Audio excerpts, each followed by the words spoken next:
I serve a far nobler cause than mere profit. Just like my brothers. But there are herbs, mixtures, and extracts. My guards are proof of this. They were madmen before I found and freed them from the prisons of their own minds. Do they strike you as proper slaves? Unfit for even the most menial tasks? No. I took them not to sell, but to save. And yet you'd kill us all. For no other reason than it was asked of you. Everything I did to prepare them for the new world. Stole their food? No. I took possession so that when the lean times came, it might be rationed properly. How could I finance a war in service to the same god that calls me an abomination? Not so innocent. Dissident voices cut deep as steel. They disrupt order. In this, I do agree with the Brotherhood. Freed it, you fool, from the tyranny of faith. Is it not ancient scrolls that inspire the Crusaders? That fill Salah ad-Din and his men with a sense of righteous fury? Their texts endanger others. The only difference between your master and I is that he did not want to share. Destroy the only thing capable of ending the Crusades and creating true peace? Never.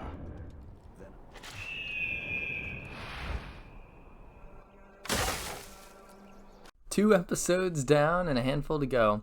We move on to the third name on the list. Well, it's optionally the third name on the list. But we're talking about Talal, the Slaver of Jerusalem.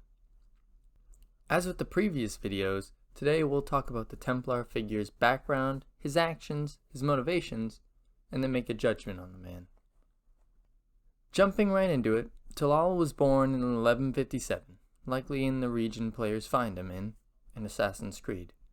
We don't really know too much about this figure, except that he was part of a bandit gang, and this is how he began his rise to power. Combining his skills with a crew of loyal members, Talal moved into the slave market and began kidnapping men, women, and children.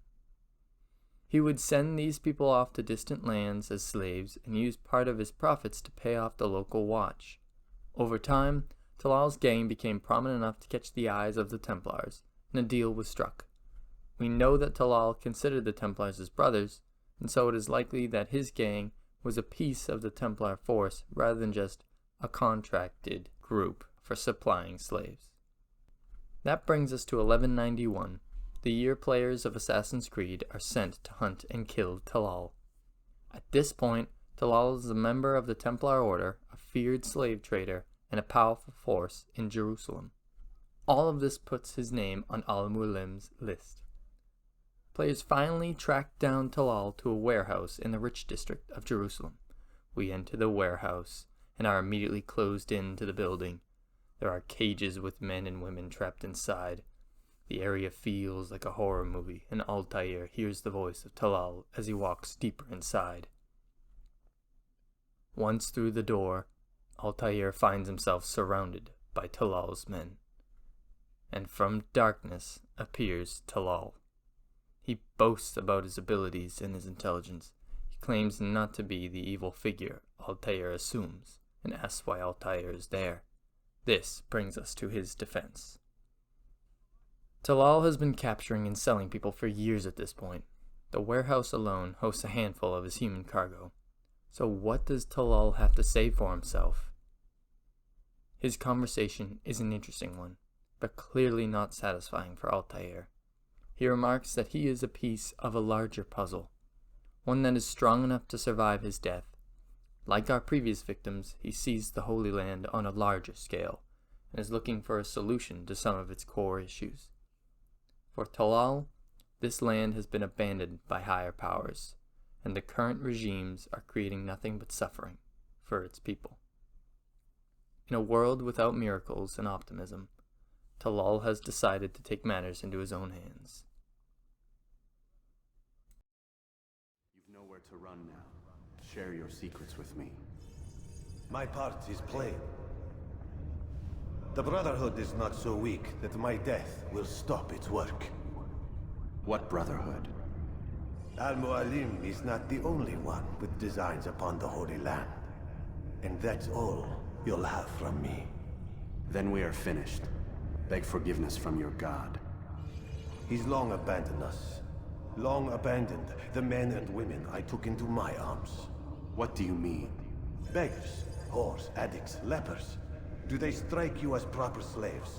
Unfit for even the most menial tasks? No. I took them not to sell, but to save. And yet you'd kill us all. For no other reason than it was asked of you. No.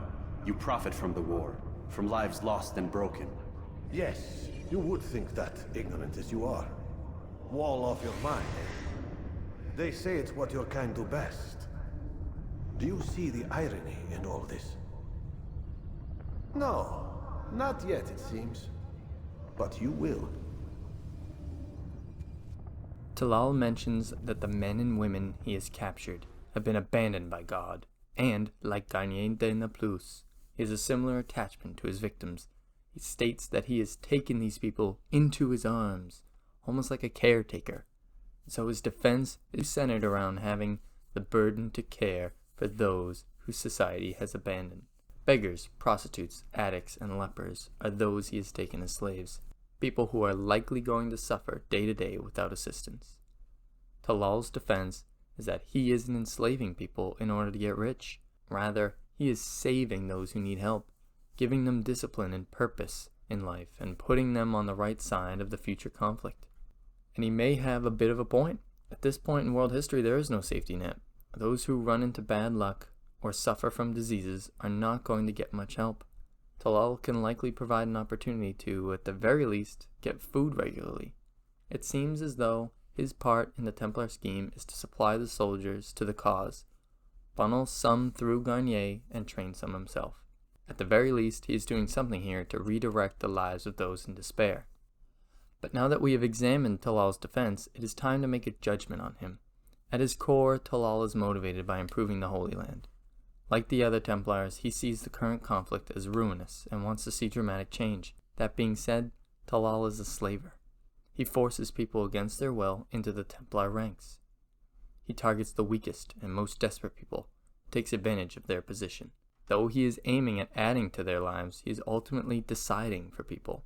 Forgetting his motivations, his actions include enslaving people, putting some in the hands of Garnier de Naplouse the Butcher, and adding troops to an order set on taking over the Holy Land. While he may be different from an individual who sells others just for profit, he moves himself into an even worse category by working within the Templar scheme.